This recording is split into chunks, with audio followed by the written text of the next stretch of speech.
Jadi, Assalamualaikum warahmatullahi wabarakatuh. Selamat sore, salam sejahtera. Saya mohon izin untuk sharing screen, Pak Edi.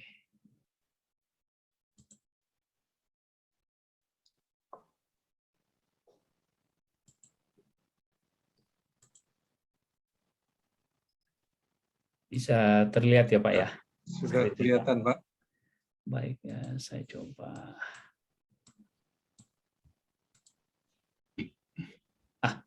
Baik. Topik safety moment hari ini mengenai groundwater contamination disaster. Jadi ini saya pikir cukup menarik, mudah-mudahan juga bisa berkaitan dengan topik hari ini. Apa yang terjadi? Jadi kalau saya baca dari paper ya, jadi selama beberapa tahun terakhir itu, terutama ya untuk beberapa puluh tahun terakhir ini environmental pollution ini menjadi concernnya ini bertambah terus begitu, terutama karena tingginya standar kehidupan manusia, kemudian juga consumer demand juga bertambah ya. Kemudian contohnya itu seperti disposal dari toxic heavy metals juga bertambah, kemudian masalah-masalah greenhouse gases juga bertambah, oil spillage juga tidak berkurang ya terutama dari oil producer, kemudian non biodegradable materials juga bertambah ya, kemudian dan sebagainya, termasuk juga penggunaan fertilizer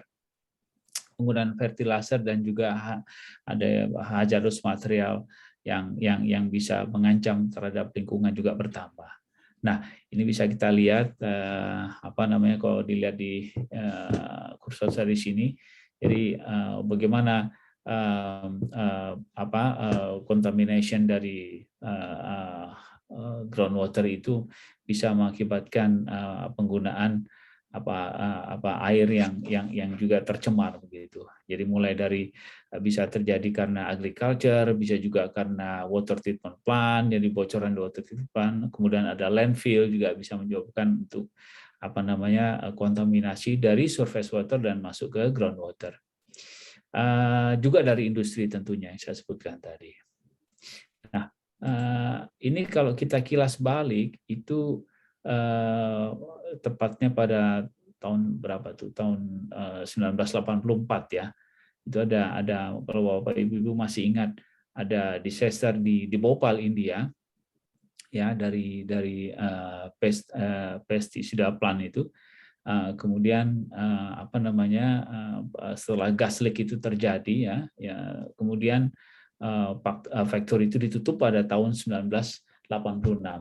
Tapi ini belum selesai ternyata ya. Jadi ada storage area yang masih tersisa di situ dan terjadi kebocoran toxic chemical-nya yang mengandung heavy metals dan juga pestisida. Dan ini yang heavy metal dan pestisida ini masuk ke tanah dan ke groundwater akhirnya ya. Jadi tepatnya 25 tahun kemudian, jadi diketahui bahwa hampir 15 semacam komunitas atau desa yang berada dekat dengan lokasi pabrik tersebut, diketahui groundwater-nya terkontaminasi. Ya, jadi masyarakat di sana itu sampai ketika diteliti mereka mengalami banyak sekali masalah, terutama untuk fatal untuk kelahiran, birth defect, istilahnya mental illness, kemudian bahkan ada kerusakan otak dan juga ada cancer, kasus kansernya itu meningkat begitu. Nah, kemudian dilakukan tes ya dari Swiss Lab Test itu tahun 2009, itu diketahui bahwa kandungan kloroform konsentrasi itu sampai 3,5 kali daripada standar dari WHO begitu. Dan bahkan karbon tetraklorid konsentrasinya itu sampai 2.400 kali higher daripada standar yang semestinya. Dan ini disebabkan kontaminasi itu karena water leaching dari toxic waste itu yang mereka tanam begitu di sekitar pabrik tersebut dan bocor. kemudian masuk ke groundwater. Dan tahun 2009 Delhi Based Center Science and Environmental itu mempublish report mengenai groundwater sample yang diambil dari desa-desa di sekitar pabrik tersebut. Dan mereka menyebutkan bahwa contaminated dengan chlorinated benzene compound, juga untuk organoklorin pestisida juga terjadi. Dan tahun 2019, tepatnya 10 tahun kemudian tes dilakukan oleh Sambravna klinik di sana. Mereka menemukan bahwa kontaminasi itu menyebar. Jadi kalau tadi sebelumnya berapa tadi 15 desa begitu, sampai ke tambahan 42 desa di sekitarnya. Nah, itu pada tahun 2018-2019. Jadi menyedihkan sekali. Jadi setelah ada disaster tahun 1984, kemudian kebocoran dari waste itu masuk ke groundwater dan menyebabkan disaster dari pencemari dari groundwater di desa-desa tersebut. Ini kalau kita lihat bagaimana situasinya. Dan ini yang menarik, apa yang sebenarnya yang bisa kita lakukan untuk mengurangi groundwater pollution. Jadi yang pertama kita bisa lakukan adalah kita melakukan proper dispose. Jadi waste itu dibuang secara benar, gitu. Jangan membuang chemical itu di tanah begitu saja yang kemudian bisa mencemari groundwater. Kemudian dilakukan tes underground water, underground fuel tank kalau kita ada fuel tank leak misalkan, terutama untuk petrol station dan sebagainya, atau yang industri yang menyimpan fuel di underground gitu ya. Kemudian itu harus dilakukan underground leak test, atau dibuat di above ground tangkinya. Kemudian menyimpan chemical dan fuel secara benar, secara aman. Kemudian selanjutnya meminimalisir penggunaan chemical. Jadi kalau bisa digunakan yang ramah lingkungan. Kemudian terutama untuk daerah perumahan, itu septic tank itu atau septic tank system itu harus diinspek paling enggak 5 tahun sekali begitu, dan harus dibuang, dipompa 5 tahun sekali. Jadi jangan dibiarkan sampai penuh ataupun bocor dan mencemari. Kemudian belum lagi untuk pengetesan sumur-sumur air di sekitar perumahan ataupun di sekitar community. Nah, selanjutnya ini juga perlu dilakukan edukasi terhadap residen, masyarakat, kemudian bisnis mengenai betapa pentingnya groundwater, dan kita harus mencegah untuk bagaimana mencegah terjadi polusi ataupun pencemaran terhadap groundwater tersebut. Dan yang terakhir adalah consider important aquifer. Jadi waktu kita membuka lahan baru untuk perumahan ataupun industri, itu masyarakat atau industri mesti paham bahwa betapa pentingnya underground layer water ini. Jadi untuk masyarakat dan untuk ke depannya. Demikian yang mungkin yang Septimomen hari ini, Pak Edi, dari saya. Terima kasih, semoga bermanfaat untuk kita semua. Selamat sore. Terima kasih. Amin. Terima kasih Pak Herdiansyah atas penyampaian Septimomennya. Langsung kita lanjutkan dengan acara pokok kita yang akan disampaikan oleh Pak Inengah Simen. Waktu kami persilakan Pak Nengah. Terima kasih. Ya, terima kasih Pak Edi. Ya, mohon izin saya share konten. Ya, silakan Pak.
Sudah kelihatan nggak?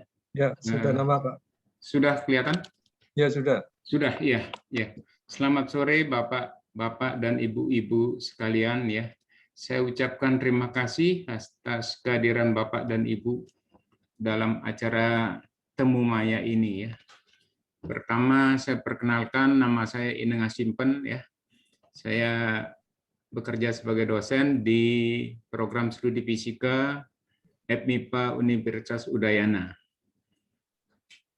Nah, yang akan saya sajikan di sini, maaf, bukan ngasih kuliah ke Bapak ya, saya cuma cerita pengalaman saya, ya, cerita pengalaman bahwa ini beberapa yang saya tayangkan ini pernah saya lakukan. Jadi terus terang saja, apa yang saya lakukan ini saya anggap untuk mencari bahan cerita dalam mengajar di kampus, begitu ya. Harapan saya nanti cerita saya ini Bapak dan Ibu bisa menambahi sehingga ceritanya bisa lebih elok disampaikan ke mahasiswa, begitu ya. Ya, saya akan mulai ya. Jadi topik saya ini geolistrik dalam menentukan struktur batuan dan mencari air tanah.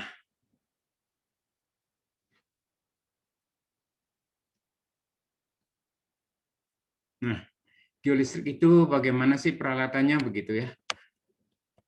Nah, ini peralatan geolistrik yang merah ini, mereknya Nainura. Kemudian ada juga yang model gini ya.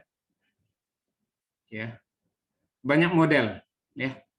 Ini saya di sini saya tayangkan dua. Jadi salah duanya bukan salah satunya ya. Ini model begini juga ada, ini Skill Pro ya. Ada kabelnya ya. Nah, yang model ini ada di jurusan Teknik Sipil Fakultas Teknik Universitas Udayana ya. Sedangkan yang model Nainura yang merah ini ada di jurusan fisika ya. FMIPA. Yang sering saya pakai itu yang model Skill Pro ini. Ini ada otomatiknya.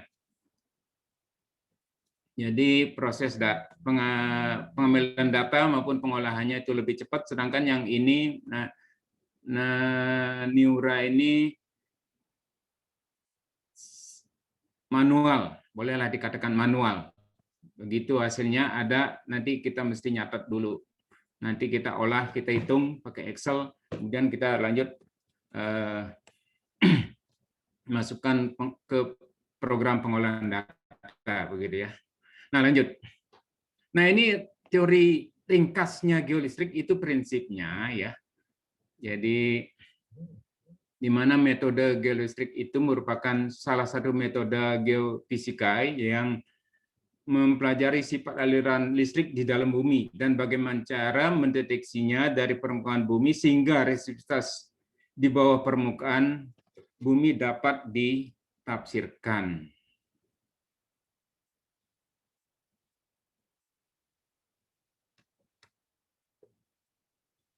Ya. Nah, besaran-besaran yang diukur itu beda potensial dan kuat arus yang diinjeksikan dan beda potensial yang diakibatkan oleh injeksi arus itu. Persamaannya akan menjadi seperti ini ya, rho apparent itu K kali V dibagi I. K ini merupakan faktor konfigurasi tergantung dari konfigurasi yang dipakai. Nah, saya lanjut.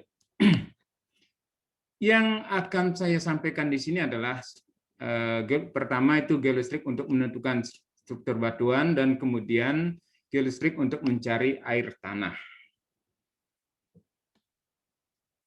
Yang pertama saya akan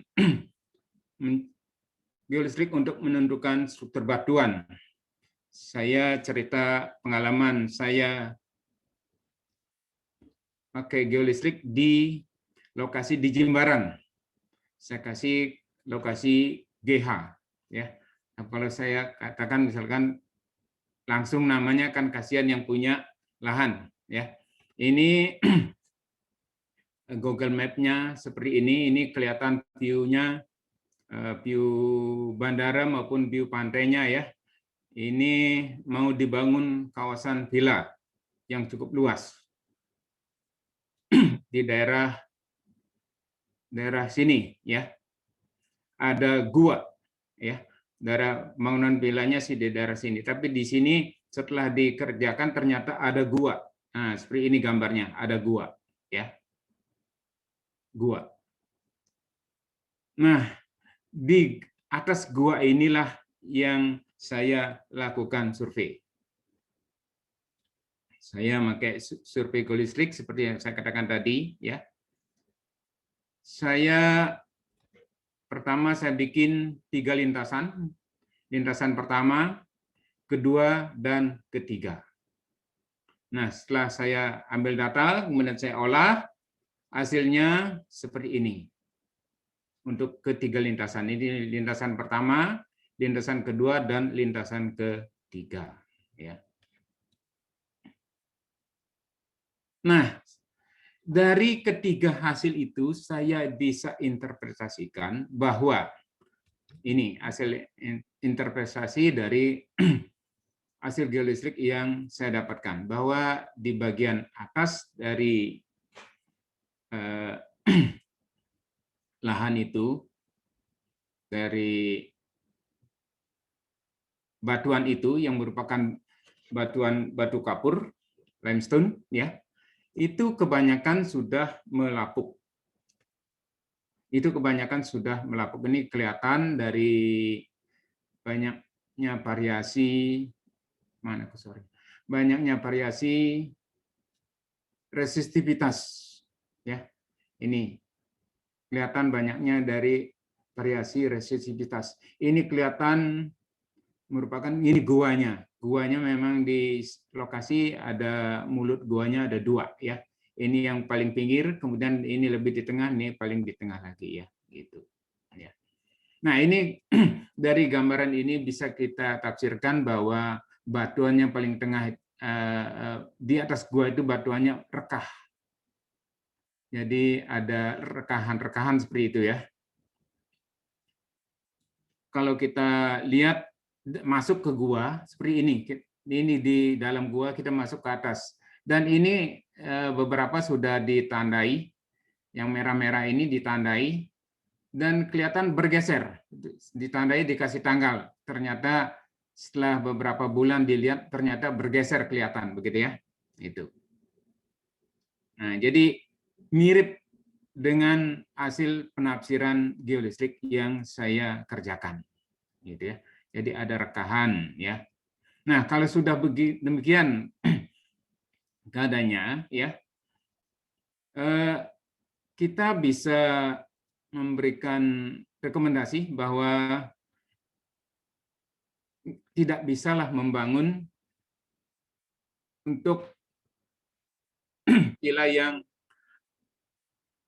yang strukturnya berat di atas gua ini. Paling-paling hanya untuk tengok-tengok saja, itu pun tidak boleh terlalu banyak orang. Atau nanti kalau untuk melakukan pengerasan, jangan terlalu keras-keras ditekan, sehingga tidak ambruk guanya. Kurang lebih seperti itulah ya. Oke. Nah, itu untuk di Jimbaran. Berikutnya, ada lagi pernah saya lakukan di Pecatu. Saya kasih Pecatu. Saya kasih Pecatu PB. Nah, saya lihat di Google Map. Di Google Map lokasinya seperti ini, ya. Yang saya lingkari merah ini, ya. Saya lingkari merah ini lokasinya. Di lokasi ini akan dibangun villa. Nah, karena lokasinya seperti ini, kemudian di tetangganya ada dilihatnya struktur seperti ini, jadi yang punya lahan ini khawatir kalau di bawahnya ini ada rongga. Sebab dia yang ownernya ini menafsirkan oh ini bentuknya seperti ini, jangan-jangan ini hasil anjlokan begitu katanya ya, menurut ownernya sendiri. Sehingga saya disuruh ngecek pakai geolistrik. Karena dia paham bahwa geolistrik itu bisa menggambarkan secara horizontal dalam 2 dimensi. Ya syukur-syukur orang teknik sipilnya itu paham. Nah, sehingga ditunjuklah saya. Oke, saya lanjutkan dengan, nah ini kalau kita lihat dari permukaannya, permukaan lahannya seperti ini, batu karang, batu limestone. Kemudian di dekat bibir pantai kelihatan ada rekahan seperti ini, kemudian ditafsirkan juga oleh owner, jangan-jangan ada gua di bawahnya. Nah, sehingga dilanjutkan, lanjutlah pengerjaan geolistriknya, dibilangnya begitu ya. Oke, saya lanjut. Saya bikin 5 lintasan. Ya. Ini atas permintaan owner juga. Tolong Pak, dibikin potongan sini, potongan sini, potongan sini, potongan sini, dan potongan yang memanjang. Nah, ini ada 5. Ya, 5 lintasan. Di mana bisa dapatkan potong-potongannya. Oke, baik, saya kerjakan, saya bilang begitu ya. Nah, setelah saya kerjakan, saya dapatkan hasil seperti ini. Ini yang pertama, ini lintasan pertama, ini lintasan kedua, ini ketiga, ini keempat, dan yang memanjang ini yang kelima. Ya. Saya dapatkan untuk lintasan pertama, seperti ini gambarnya. Setelah diproses hasil geolistriknya, seperti ini gambarnya. Nah, di sini pada bagian permukaan nampak residuasi kecil yang menandakan batuan alutium dalam kondisi basah setelah diguyur hujan. Memang sebelum saya melakukan pengukuran, begitu saya nyampe di lokasi hujannya deras. Saya akhirnya tunggu kira-kira 2 jam, hujannya bisa berhenti. Kemudian saya tunggu biar airnya tiris. Habis itu saya lakukan pengukuran karena di sana daerah Batu Kapur cepat sekali tirisnya. Ya, saya lakukan pengukuran dan hasilnya saya dapatkan seperti ini. Jadi kondisi ini sesuai dengan pengamatan bahwa daerah permukaan ini ada apa namanya? Daerah permukaan kelihatan ada daerah residuasinya kecil yang basah-basah.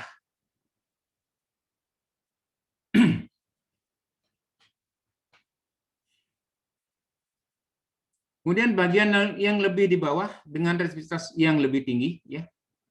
Ini yang kuning ini, yang kuning agak susah. Yang kuning ini kelihatan lebih kering.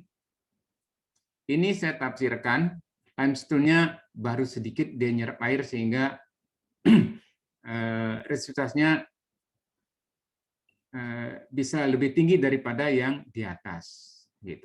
Kemudian lebih di bawah lagi residuasitasnya lebih besar. Nah ini saya duga ada residuasitas yang lebih tinggi lagi. Jadi secara umum ini kelihatannya batuannya masih kompak. Ya. Jadi untuk sementara di lintasan 1 tidak ketemu adanya rongga. Saat itu langsung dilihat sama owner, oh iya lanjut, dia bilang gitu. Oke, saya lanjut. Nah ini kelihatan di lintasan 2 juga sama dengan yang tadi. Di daerah permukaan kelihatan masih residuasitasnya kecil yang akibat hujan yang tadi sebelum saya lakukan pengerjaan. Ya. Dan di bawahnya ini masih relatif lebih sedikit masuk airnya ya.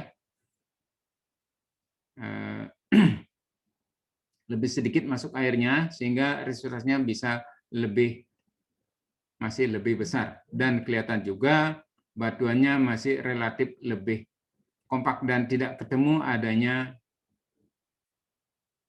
rongga atau sinkhole. Demikian juga ini ya, di lintasan 3, lintasan 4, dan juga di lintasan 5 ini yang memanjang ya. Kelihatan masih kompak.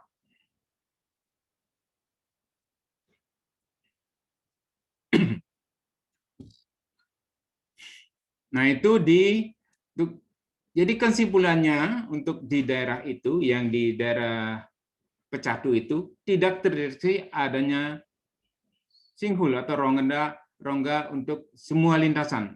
Hanya diduga adanya retakan batu kapur. Ya, itu interpretasi saya. Tetapi saya sih maunya ngikuti, walaupun ngikuti dari belakang saat membangun bagaimana dia betul nggak dugaan saya begitu ya. Saya beberapa kali sudah ke sana, tetapi sayang sekali lahan itu sampai saat ini belum dibangun. Apalagi dengan adanya belakangan ini adanya pandemi, jadi pembangunannya ditunda katanya ya, masih ditunda. Seandainya saja itu sudah jalan bangun, saya mau ngintip-ngintip juga gimana sih, betul nggak penafsiran saya begitu ya. Itu. Lanjut. Ini sekarang yang di Brawa TM. Saya kasih contoh kode Brawa TM. Nah, daerahnya kalau dilihat dari map seperti ini ya. Dia punya lahan yang di antara dua garis merah panjang ini ya. Di sini akan dibangun villa mewah. Ownernya ingin tahu kondisi di bawah tanahnya kayak apa. Sebab di permukaannya seperti ini. Tanahnya berlumpur. Yang owner khawatir jangan-jangan di bawahnya ini terus lumpur sampai jauh ke bawah gitu. Jadi kalau misalkan terus lumpur, bagaimana nanti untuk strukturnya gitu ya. Sehingga saya diminta untuk ngerjakan. Coba Pak dicari tahu bagaimana kondisi di bawah tanah. Struktur batuannya maksudnya lah. Itu. Oke, saya kerjakan dengan 3 lintasan juga. Ini atas permintaan owner seperti itu, Pak, tolong dipotong yang ini di L1, L2 dan L3 kayak apa. Siap, saya kerjakan. Nah, saya ukur dengan geolistrik yang Skill Pro, yang otomatis, sehingga bisa lebih cepat saya kerjakan. Nah, lintasan pertama saya dapatkan seperti ini. Ya. Yang bagian atas memang kelihatan resistursnya lebih kecil. Ya. Sampai dengan kedalaman sekitar 3 meteran. Ya. 3 meteran itu akibat dari bahwa lahan itu sebelumnya merupakan lahan sawah. Ya, lahan sawah yang baru mulai dikeringkan, tetapi masih sering ada air mengalir ke sana. Ya. Jadi sistem airnya belum ditutup betul-betul. Ya. Nah, kemudian yang di bawahnya itu, di bawah permukaannya, ya, ada kelihatan spot-spot yang resistivitasnya lebih besar, tetapi tidak tidak merata begitu ya. Yang kuning dengan resistivitas sekitar berapa itu, 36-an ya. Kemudian ada yang merah juga dengan resistivitas 100 lebih, tetapi tidak merata ya. Kemudian yang ketemu di sini, nah, ternyata bentuknya seperti ini, ya, bentuknya seperti ini. Bentuknya seperti ini, saya duga ini adalah aquifer, ya, Padahal saya disuruhnya mencari struktur batuannya kayak apa. Ya, mestinya sih kita sembunyikan biar dapat proyek berikut. Ya, tapi enggak lah. Udahlah, sekalian aja saya bilang, Bapak ntar kalau mau mengerjakan, di sini ada aquifer Pak, kalau begini bentuknya bisa dibor Pak, jadi sebagai sumber airnya gitu. Ya. Begitu. Nah, lanjut. Yang di lintasan 2, nah ini sambungan aquifernya tadi. Sambungan aquifernya tadi ya. Juga sama. AC tidak tidak merata begitu. Masih ada spot-spotnya, ada bagian kerasnya sedikit ya, kemudian ada bagian lembeknya ya. Begitu.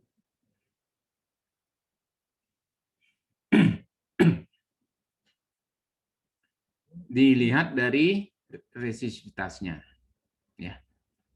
Nah, kemudian yang bagian memotong juga, nah ini ada kelihatan lebih di bawahnya, karena lebih di bawah itu ada kelihatan lebih keras, batuan gamping pasiran yang lebih kompak. Di bawahnya itu yang dekat dekat sungai juga kelihatan singkapan. Yang singkapan dengan batuan gamping yang lebih kompak ini lebih keras. Tetapi hanya di bagian bawah saja. Tidak sampai bagian ke atas ya, seperti potong-potongan tadi itu. Saya jelaskan seperti itu ya. Ya syukur-syukurlah tim teknik sipilnya itu paham ya.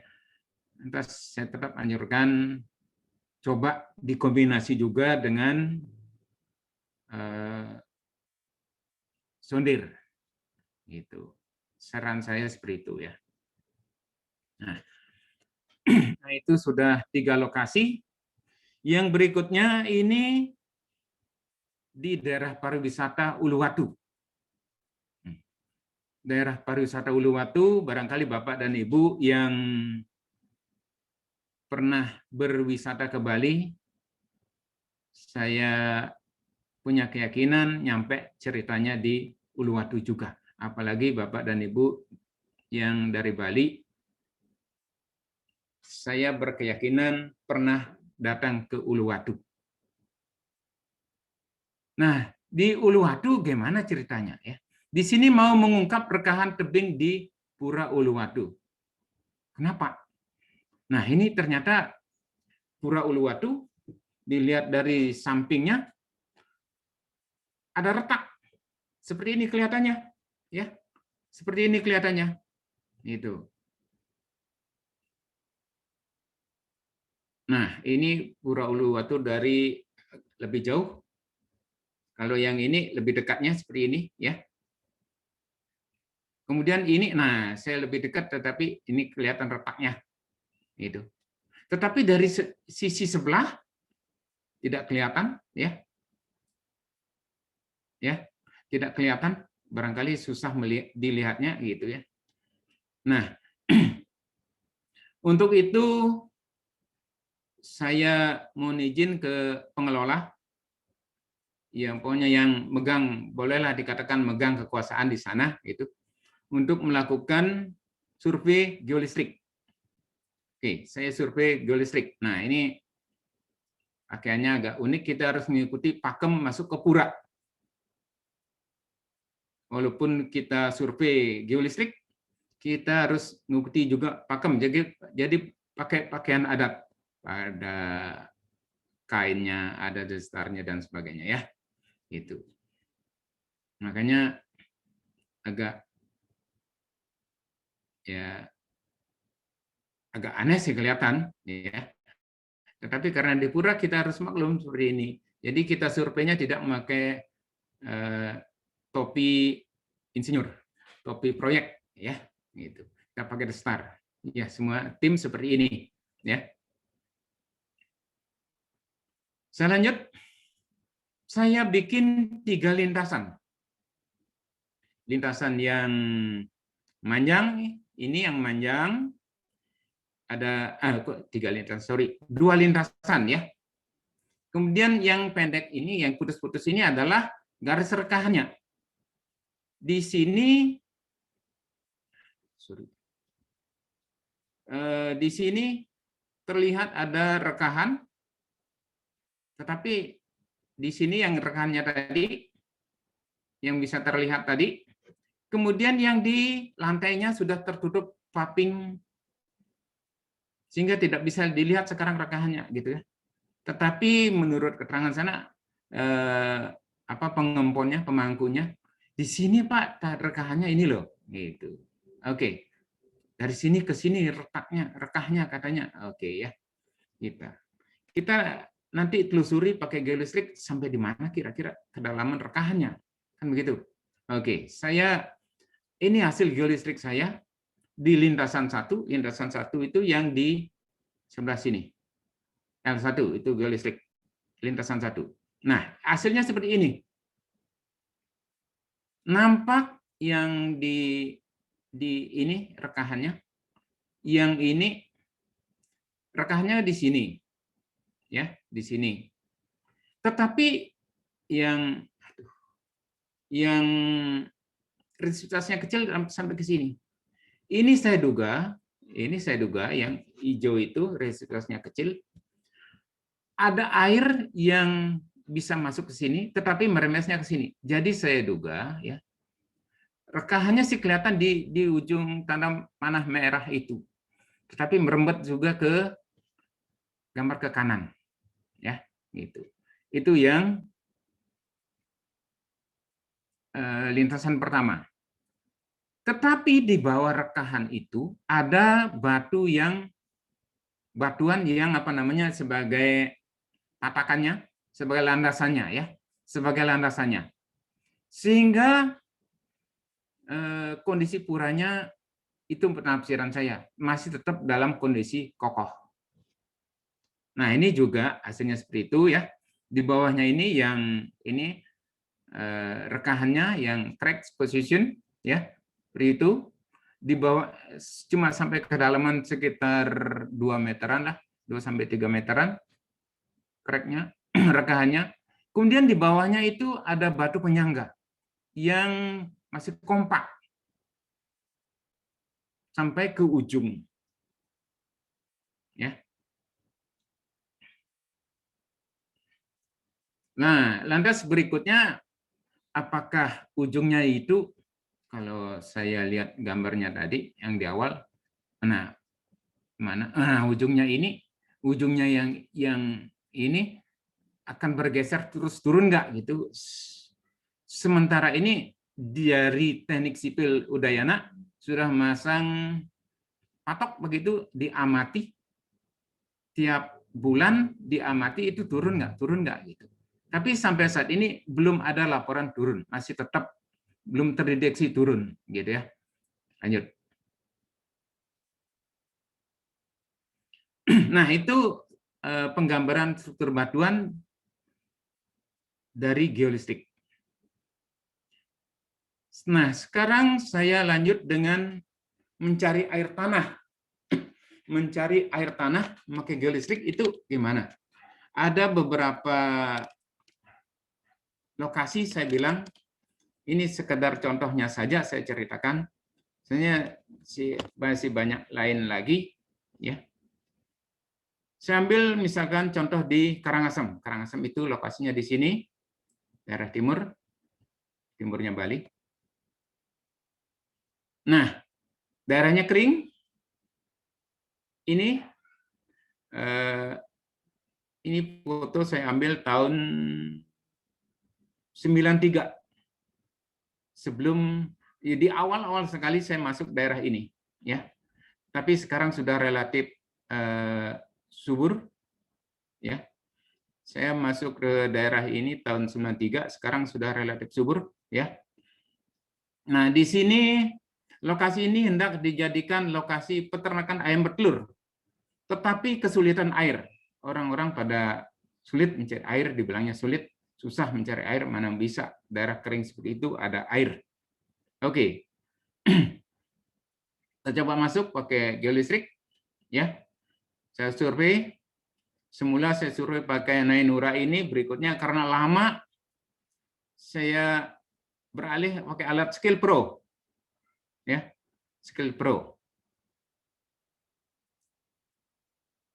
Yang survei itu saya, waktu itu saya masih rambutnya putih, sekarang sudah agak hitam. Ya, ini ya biasa namanya survei di desa. Ada orang kecil nunggui. Saya lanjut. Nah, saya karena saking penasarannya, saya sampai ngambil 8 lintasan yang garis-garis hitam ini.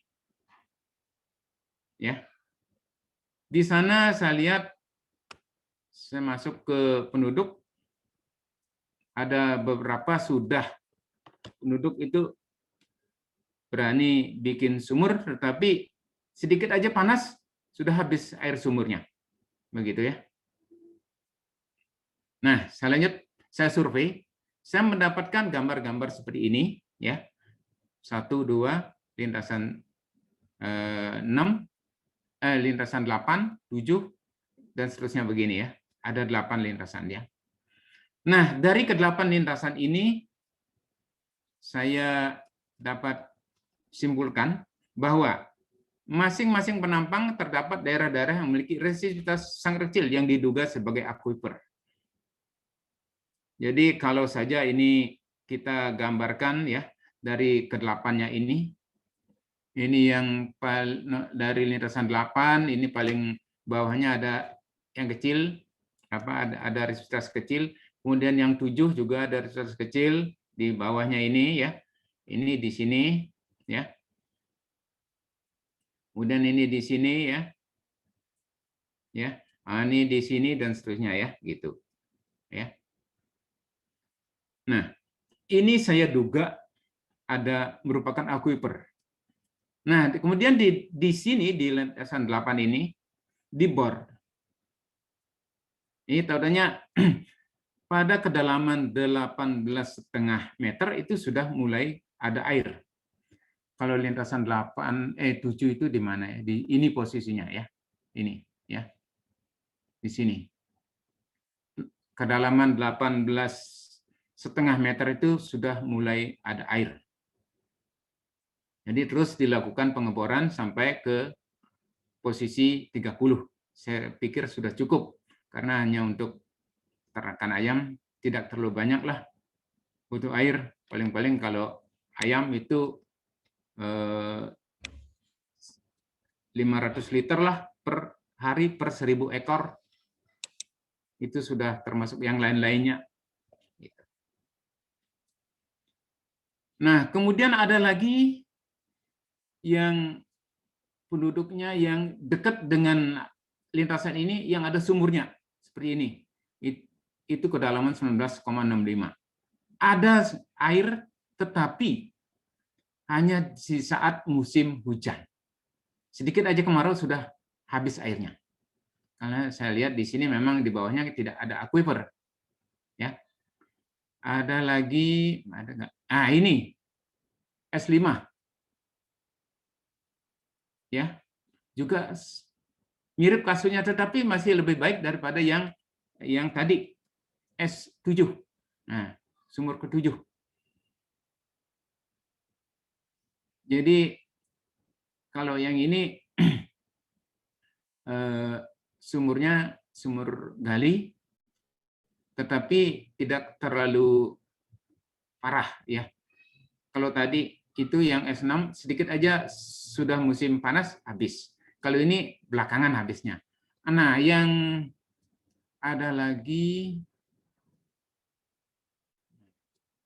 kasus S6. Ini sumur. Ini ternyata aquifer ya. Setelah digali pada kedalaman 17, tapi dia gali duluan daripada survei ini. Kedalaman 17 didapatkan lapisan penduduk yang keras. Begitu dulu lapisan penduduk yang keras itu tembus, ya, airnya langsung seketika naik, tetapi nggak sampai ke permukaan, naik 4 meter. Saat itu naiknya 4 meter, sampai tukang gali sumurnya itu minta tolong, dan berusaha lari ke atas. Ya. Syukur nggak tenggelam. Ya. Nah, ini Jadi cocok dengan dugaan geolistriknya bahwa di sana adalah aquifer juga. Nah, yang ini, yang S2 ini, ada sumur, dia bilangnya nggak pernah habis. Ya, nggak pernah habis. Tetapi ini ada aquifer kecil yang sebelahnya yang biru ini. Ya, karena saya duga ini rembesan dari aquifer kecil. Coba saja kalau ada hasil geolistrik ini duluan, dia geser lagi sekitar 6 meter ke kiri, menurut gambar ini ya, akan ketemu aquifer, akan didapatkan air yang lebih banyak begitu ya. Nah, itu kalau saja dari beberapa lintasan ini saya petakan, akan didapat seperti alurnya. Oh, ini seperti alurnya begini ya. Ada. Jadi di sana saya di daerah survei ini saya bisa tafsirkan ada 2 alur seperti ini ya. 2 alur seperti dikatakan apa namanya, saluran air di bawah tanah. Saya duga kalau begini alirannya, ya lihat dari kedalaman-kedalamannya ini dulunya merupakan parit, tetapi akibat adanya letusan Gunung Agung yang membawa material pada tahun 1905 ya, 1905 itu paritnya besar itu tertutup. Kalau 1903 tertutupnya ini parit, tapi tertutupnya tahun 1963. Yang ini saya duga 1905. Dilihat dari kedalamannya ya. Ini juga 1963 saya lihat dari kedalamannya, sebab di beberapa lokasi untuk daerah ini pernah juga saya gali, ternyata kedalaman penutupan material vulkanik tahun letusan 63 itu sekitar 6 sampai 8 meter. Cocok ini ya, gitu.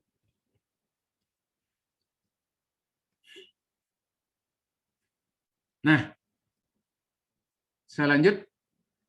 Kalau saja saya sorot yang ini, kembali saya sorot yang ini, yang tadi, yang di bor, ini posisi sumber bor sekarang, ketemu, nah ini saya kembali ke gambar ini, sumur bor dengan kekuatan, jadi bisa setelah dia diuji sumur, bisa airnya diambil sampai 65 kubik per jam. Itu airnya tidak sampai habis. Berarti cukup besar. Karena di sana untuk melihara ayam kekuatannya berapa itu? Hitung aja 65 kubik kali, bilanglah kalau hidup pompanya itu bisa 12 jam kali 12 dibagi 500, sekian ribu ekor ayam bisa bisa dipelihara di sana kalau lahannya mencukupi ya, gitu. Ya, lanjut. Nah, lanjut lagi, saya pernah ambil data untuk mencari air tanah di Tabanan, Bali. Saya kasih kode RSI, rencana untuk merah. Nah, dilihat dari Google Map-nya seperti ini. Memang di daerah sini sudah ada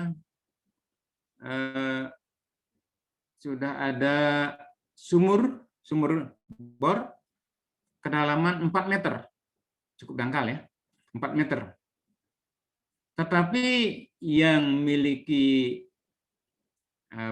yang megang kebijakan dari rencana pembangunan ini paham, ini sumurnya dangkal, tidak kuat airnya.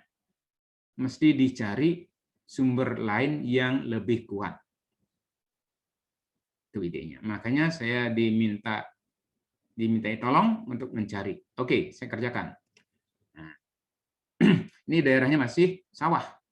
Ada rumah-rumah penduduk, tapi agak jauh. Saya bikin lintasan pengukuran, kemudian saya lakukan pengukuran ya. Saya turun sama mahasiswa untuk melakukan pengukuran. Saya temukan gambar resistivitasnya dari geolistrik seperti ini. Nah, ternyata di bagian permukaan itu resistivitasnya kecil. Ya pantas saja sumur bor yang sudah ada itu kedalaman 4 meter sudah keluar air.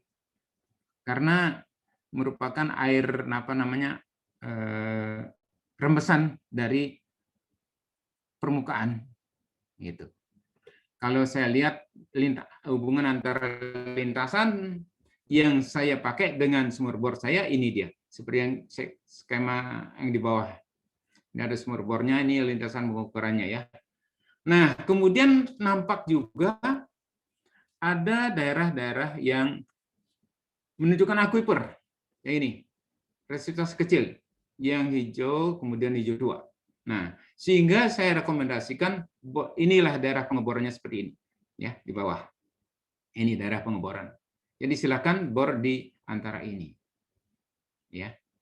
Kebetulan sekali daerah pengeborannya ini dekat dengan ground tank-nya. Ya udah dibor dekat dengan ground tank, tapi tidak boleh dekat dengan bangunan induk. Nanti bangunan induknya bermasalah kalau dalam jangka waktu lama dan banyak diambil airnya. Gitu. Nah, lanjut setelah dilakukan pengeboran, ya benar seperti yang saya rekomendasikan, pada kedalaman 23 itu mulai ketemu airnya. Dan kemudian pengeborannya dihentikan pada kedalaman 55. Karena kebetulan sekali saat itu ada tukang bor bekerja, saya kebetulan aja ngintip ke sana. Saya tanya tukang bor, gimana Pak kondisinya? Tanahnya gini, dia cerita. Kedalamannya berapa? 55. Jadi awalnya gimana ketemu, dia cerita juga ada lapisan keras, kemudian baru ketemu air. Nah, ini juga begitu, semula lembek, kemudian ketemu keras lagi. Saya suruh aja stop. Nanti kalau lanjut bisa airnya bocor ke bawah. Gitu. Ya, akhirnya saat itu juga dihentikan. Nah, kemudian dipasangi casing. Ya.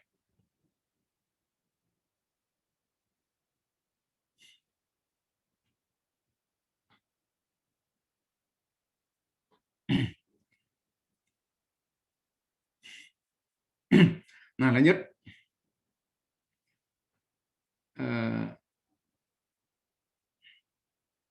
Itu sudah. Karena ada lagi kasus di daerah Denpasar.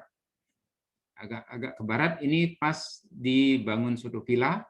Masih villanya agak besar, tapi villa pribadi. Luasnya, tanahnya saja 30 are. Villa pribadi. Biasanya kan sekitar 6 atau 10 lah. Ini 30 are. Lokasinya di sini. Kalau dilihat Google Map-nya ini, ya, di daerah ini kondisi situasinya sebelah menyebelahnya bekas sawah. Sudah ada sumur bor dengan kedalaman sumur 16 meter sudah ketemu air, tetapi airnya berbuih seperti air cucian. Sudah punya sumur bor, tapi berbuih airnya. Untuk itu, owner minta dicarikan sumber air yang lebih baik. Lahannya cukup luas, tapi daerahnya seperti ini. Kemudian saya lakukan pengujian geolistrik. Ya. Syukur-syukur kalau bisa ketemu, itu aja doa saya. Ya. Nah, kemudian setelah saya lakukan cek geolistrik, saya dapatkan hasilnya seperti ini. Lapisan pertama itu yang resistivitasnya kecil, itu memang tanahnya yang becek, seperti yang saya amati di lapangan. Ya. Kemudian sumur bor semula itu kenapa kok berbuih? Ternyata ini saya duga kena rembesan air permukaan ini di sumur bor semula ini, ya. Kemudian saya rekomendasikan ini, saya duga sebagai aquifer, ya, sehingga saya rekomendasikan bor aja di sini. Itu padahal gesernya lagi sekitar 12 meteran lah, 12 meter, sedikit ya. Nah, kemudian dibor, ya, dan airnya bagus sampai kapan saya pernah ngecek ke sana itu, airnya masih bagus Pak, dia bilang gitu ya, airnya masih bagus. Nah, saya suruh geser itu sejauh 12,2 meter, jadi ini sketnya, ya, airnya masih bagus Pak, gitu. Ya baiklah kalau gitu ya, ini hanya untuk pembelajaran saya, gitu. Gitu. Jadi seandainya saja nggak pakai geolistrik, susah juga nafsirkan ya, seperti kasus di sumur pertama, dapat air rembesan, airnya berbuih kan begitu ya, gitu.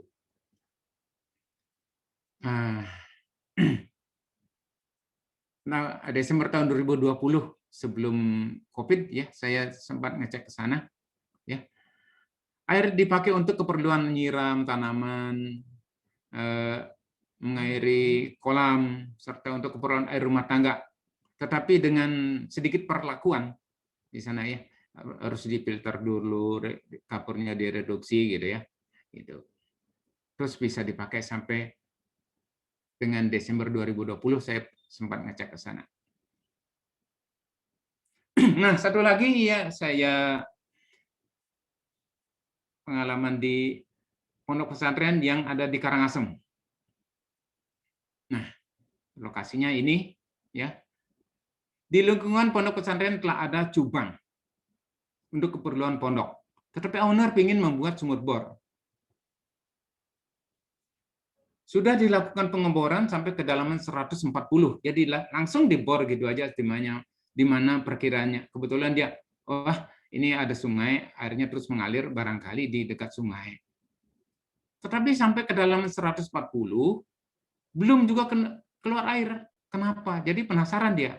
Akhirnya saya dimintai tolong untuk ngecek apakah sekalian ada nggak di tempat lain airnya, gitu. Ya, di Google Map-nya ini ya, saya cek di sebelahnya dari sumur itu. Nah ini yang sudah digali, kedalaman 140 meter, ya. Ini cubangnya juga sudah ada, tetapi ya sementara ini cukup untuk para penghuni pondok. Jadi keperluan di pondok pesantren cukup, ya. Nah, setelah saya lakukan uji geolistrik, ini peralatan uji geolistrik saya, ya. Ini sedang pengerjaannya. Nah, saya dapatkan data geolistriknya seperti ini, ya. Yang artinya semakin ke bawah itu resistivitasnya semakin kecil. Bukan semakin kecil, semakin besar. Yang saya duga semakin ke bawah itu semakin nggak ada air. Sedangkan di daerah permukaan masih resistivitasnya kecil, itu hanya air rembesan. Yang pantas saja kalau di sana air merembes itu bisa diambil sebagai cubang saja. Sedangkan di bawah-bawahnya itu tidak ada air. Tidak seperti yang tadi gitu. Itu aja kesimpulannya ya. Oke, dari saya cuma segitu. Sampai jumpa di lain temu maya dan atau di Bali ya. Kalau sudah situasi COVID-nya reda. Terima kasih. Waktu saya kembalikan ke Pak Edi. Terima kasih. Baik, terima kasih Pak Nengah Simban yang sudah menyampaikan paparannya yang sangat banyak ini ya, luar biasa ini pengalamannya sangat banyak. Kita lanjutkan dengan tanya jawab ya. Ini dari chat ya, saya bacakan. Ini yang pertama dari Pak Prihat Redmis nih. Pak, menarik sekali untuk geolistrik ini. Saya menemukannya juga sebagai salah satu teknik eksplorasi geofisik untuk eksplorasi geotermal. Pertanyaan saya adalah seberapa besar, seberapa jauh, seberapa lama pengukuran ini dilakukan sehingga didapat hasil yang memuaskan. Yang dimaksud memuaskan ini acuannya apakah keinginan dari klien atau objektif dari teknik geofisik itu sendiri? Silakan, Pak. Saya langsung jawab, Pak. Ya, Izin menjawab ya. Tergantung dari alatnya. Kalau alatnya yang otomatis itu yang pernah saya lakukan, hari itu saya lakukan pengambilan data. Sebentar lagi sudah bisa run. Kemudian saya sudah dapatkan gambar-gambar seperti yang saya perlihatkan tadi. Ya. Kemudian kita tinggal menafsirkannya. Tetapi kalau bilanglah kalau pakai alat yang manual tadi itu, yang Nainura, jadi kan itu ukur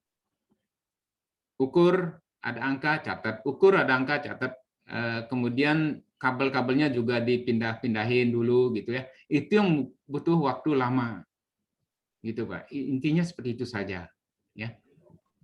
Tetapi kalau kita pakai yang otomatis, harga alatnya juga jauh sekali, ya. Kemarin dari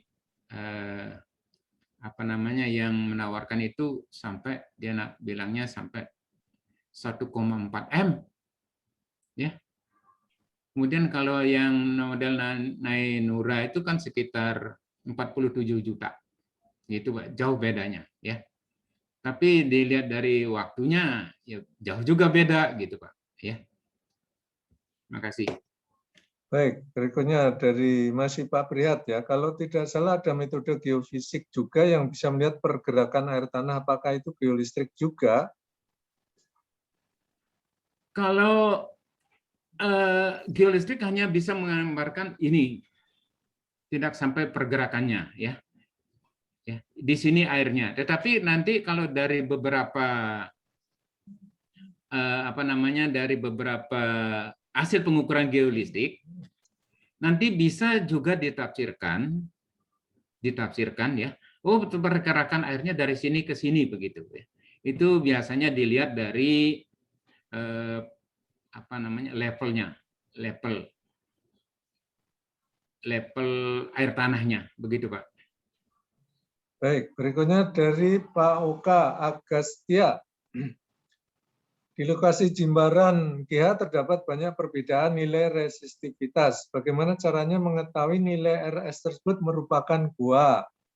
Lalu pergerakan di dalam gua tersebut dipengaruhi oleh deformasi lokal saja atau akibat tektonik? Paparannya sangat menarik. Kalau gua itu biasanya, resistivitasnya kan kalau gua itu kan ada udara kan, kosong lah, dikatakan kosong. Itu resistivitasnya, resistivitas untuk udara itu lebih besar daripada resistivitas batuan. Tinggi biasanya, tinggi sekali resistivitas udaranya. Sekitar 2.000 sampai 5.000-an begitu munculnya ya. Itu. Secara umum seperti itu. Ya. Kalau yang pergerakan itu dipengaruhi oleh deformasi lokal saja atau juga oleh akibat tektonik? Kalau pergerakan batuannya itu, ya mestinya kita lihat sekarang seberapa, berikutnya seberapa. Bilanglah kalau pergerakan seperti yang di Uluwatu itu saya lihat yang dipasang oleh teknik sipil, saya juga ikut di sana, dipasangi titik-titik, ini nanti titiknya bisa berubah nggak dari titik acuan, begitu aja. Begitu, Pak. Ya, baik. Berikutnya masih Pak Prihat ya. Satu lagi ini, bisakah peralatan survei ini dipasang secara terus-menerus untuk misalkan untuk melakukan monitoring berkelanjutan kondisi di bawah tanah? Kalau dipasang secara terus-menerus, kasihan alatnya. Bilanglah geolistrik itu kan bilang kasihan alatnya ya. Ya.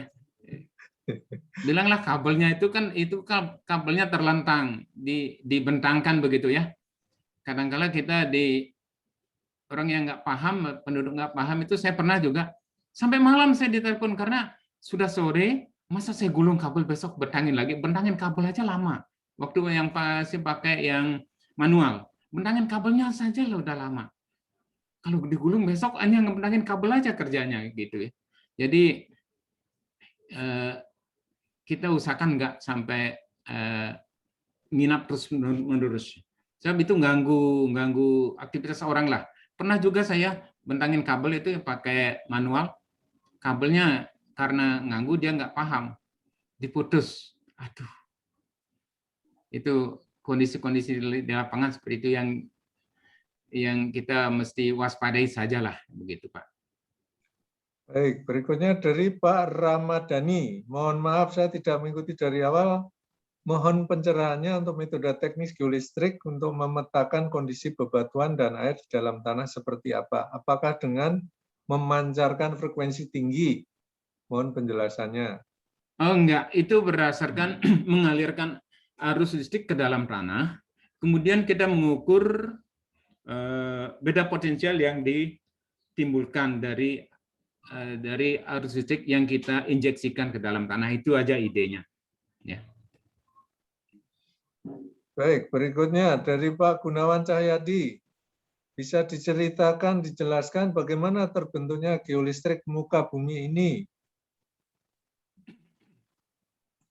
Jadi intinya geolistrik itu kita menginjekkan arus listrik di dua titik ya. Kemudian kita ukur beda potensial dari titik-titik yang kita injeksikan arusnya. Itu. Kalau seperti di gambar saya tadi itu, di dua titik untuk menginjeksikan arus, dua titik untuk mengukur beda potensial. Gitu, Pak. Mungkin ini Pak, material bumi ini katakan dari resistivitasnya ya, ini nilai range-nya ini berapa sampai berapa itu? Kalau bumi ya tergantung materialnya. Kalau batuan berapa airnya? Kalau air yang ada pasir ada kandungan airnya itu sekitar di bawah 100 lah, antara 5 sampai 100 begitu. Tetapi kalau ada intrusi air lautnya lebih rendah lagi bisa resistivitasnya begitu. Ya. Bagaimana bisa didapat arus listrik I dan beda potensial sebesar delta V itu? Ini ada pertanyaan lagi itu. Masih sama lagi nih sebenarnya nih. Itu diukur kita di alatnya itu, alat Nainura itu, kalau Nainura sudah langsung bisa terlihat. Begitu kita injeksikan arus, kita sudah mulai ngukur beda potensial.